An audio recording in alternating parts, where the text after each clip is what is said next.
Yeah, I think it had. Stop fighting.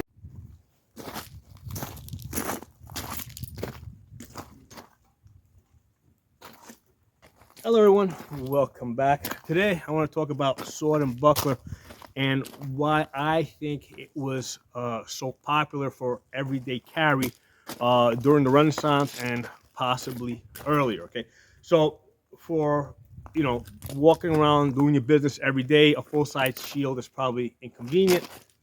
Carrying around a polearm like this is probably a little too inconvenient. So the sword and buckler is very compact. You can carry this on your belt, and you can do other things. Okay, but why a sword and buckler? Now, from what I've read, the sword and buckler was probably one of the most common everyday carry forms. Why not a sword and dagger? Now, this is not to say that people didn't also have a dagger somewhere on their body, but with the sword and dagger, right? I mean, first of all, you can fight it like this, right, where you're blocking low with this, stabbing high like this. I've seen people fight this form very effectively, or you can flip it around like this, where now essentially you're using this as a parry device, right?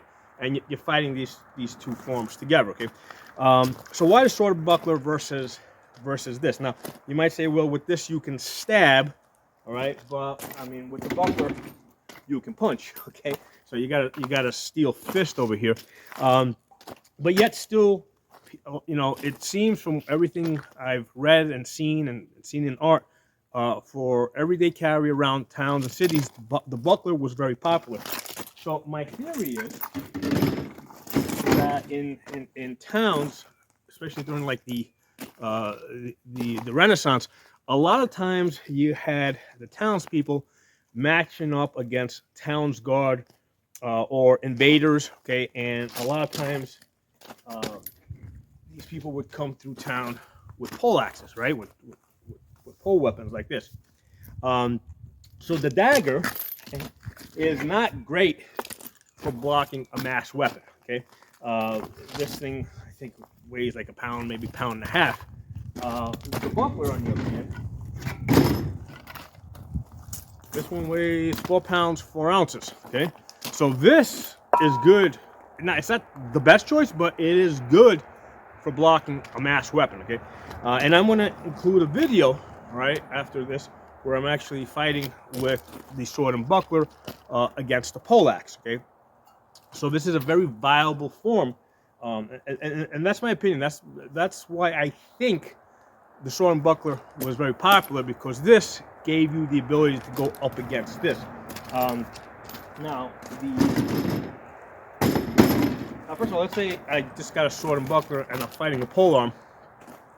I mean, this is now just a stabbing weapon. I mean, my blocking is basically going to be with the forte over here, right? And what I need to do is I need to close in and try to catch this weapon before it has a chance to fully accelerate, right? And catch it in the forte, and maybe and then try to stab with the dagger. Okay, so the area that I have to block with is pretty much limited to this area right here. That's where I would have to catch this in order to, I think, have a good chance of stopping this.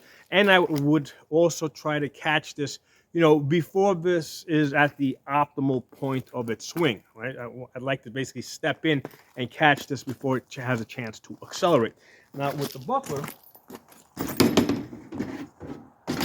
I have a lot more blocking surface, right? Because I can now team these two up over here. So I have the forte over here, plus I have the buckler, and now I have a lot more blocking ability with this combination. Okay, so one of the things that people will typically bring up is that the reach advantage, right? The polearm had a reach advantage because it is longer. Okay, but one of the things to keep in mind with the reach advantage, right? I'm going to use this table over here, right?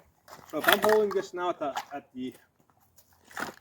I'm going to pull this in as high as far back as possible, right? I'm matching up to the table, and now I'm going to extend, right? So that moves forward like what, maybe 4 feet, okay? And if I step forward, it's gone to the edge of the table over there, right? Right. So again, from the middle of the table to the end of the table, sort of. Okay. So that's the the reach of this. Now let's test that against a sword, right? So with the sword, again, if I bring this all the way back, right, I'm here, and I extend, it's pretty much covering that same distance, right? And if I step forward, okay, I'm almost at the end of the table. So the actual reach advantage is the same from your starting position, okay? So from wherever you start, how far you can reach out. These two tips are going to reach about the same. Now, the advantage of the polearm is that the person can stand further back and reach you, okay, and try to hit you while, from a position where they can hit you, but you can't hit them. So, and that's where the polearm wants to stay, okay. So the challenge for the sword and buckler guy is to stay out of range, okay, and and basically cover that distance really quickly, where the polearm can reach the sword guy, but the sword guy can't reach the polearm guy. So that's the challenge. It's that distance. It's probably the half the length of this pole axe, right? I'm holding it here, right? That's really, so this distance here, right? When I extend this, which is the end of the table, so the shield guy or the buckler guy needs to cover the distance from the end of that table to about the middle of the table as quickly as possible. That's the danger zone, right? That's the area, right, to the end. Basically, this zone from here to there is the area where I can hit the sword and buckler guy, but they can't hit me. Okay.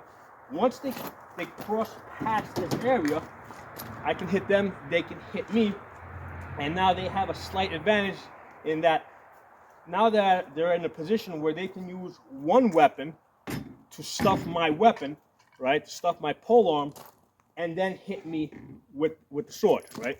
So they can use one weapon, whether it be the sword and dagger, or whether it be the dagger or the buckler, to basically to stuff my weapon and then hit me with their free weapon. So that's the strategy of the sword and buckler guy.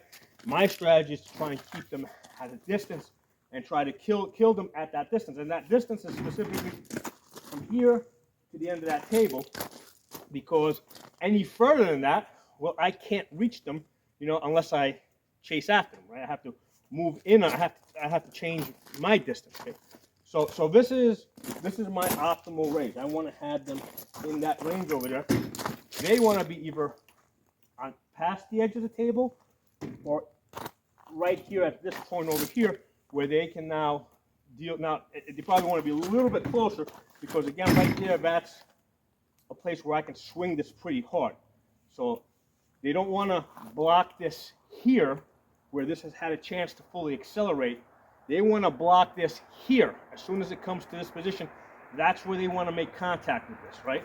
Because now this has not had a chance to fully accelerate, and they can easily block it with the buckler, and they might be able to block it with a dagger.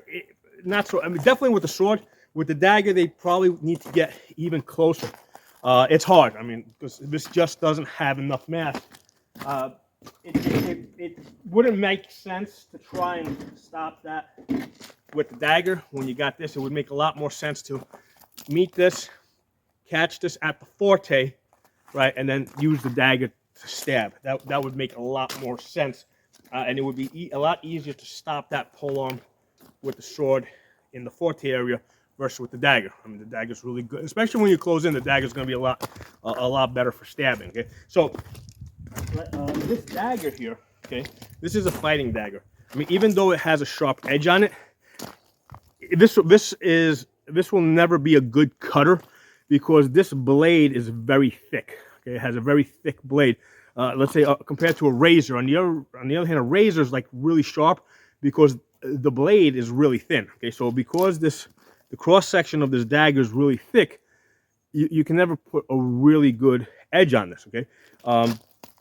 So this is really good for stabbing, and now some daggers are going to be better than others for stabbing.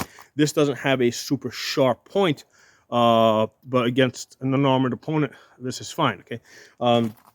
So what I'm going to do is I'm going to include a video where I'm fighting, and this is one of the things that you should be looking for, okay? The distance, the range. I'm fighting with the sword and buckler. You'll see that I'm trying to close in, okay?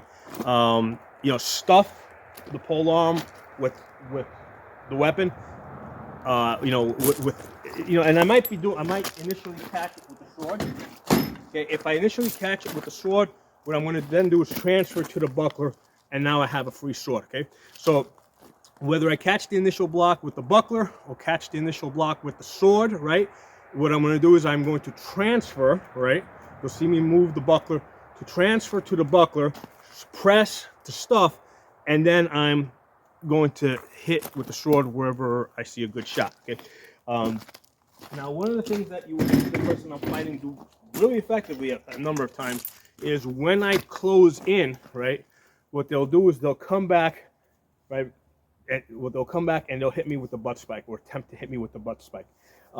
So the butt spike is really effective when somebody closes in, right? So we're here. If I'm fighting with the polearm, I want to hit somebody while they're on the other half of the table over there.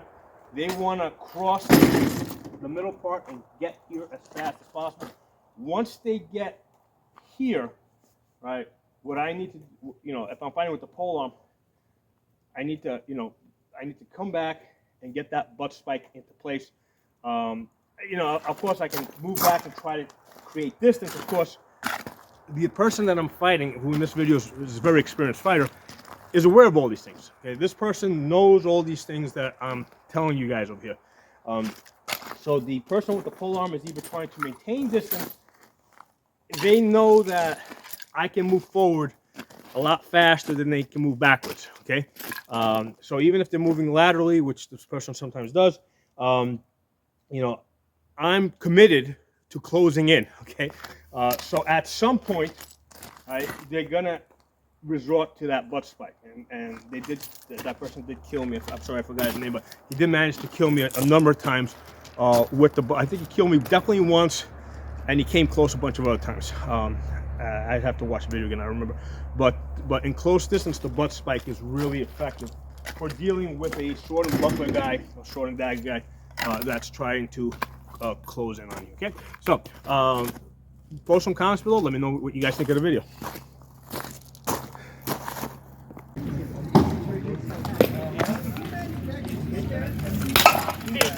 Yeah.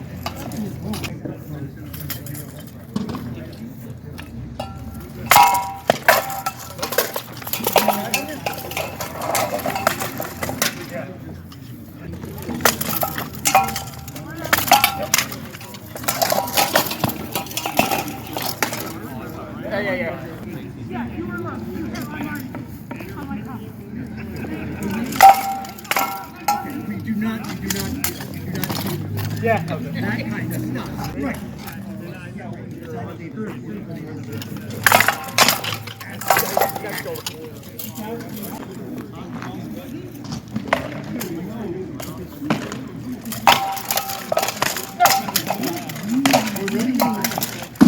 There you go. Okay. Very hard. Loosen the hips and hold up. That helmet there. Yeah, you got that. We got the moment of that. The burn was fine. And that's just a good way to shot. There you go. That's all right.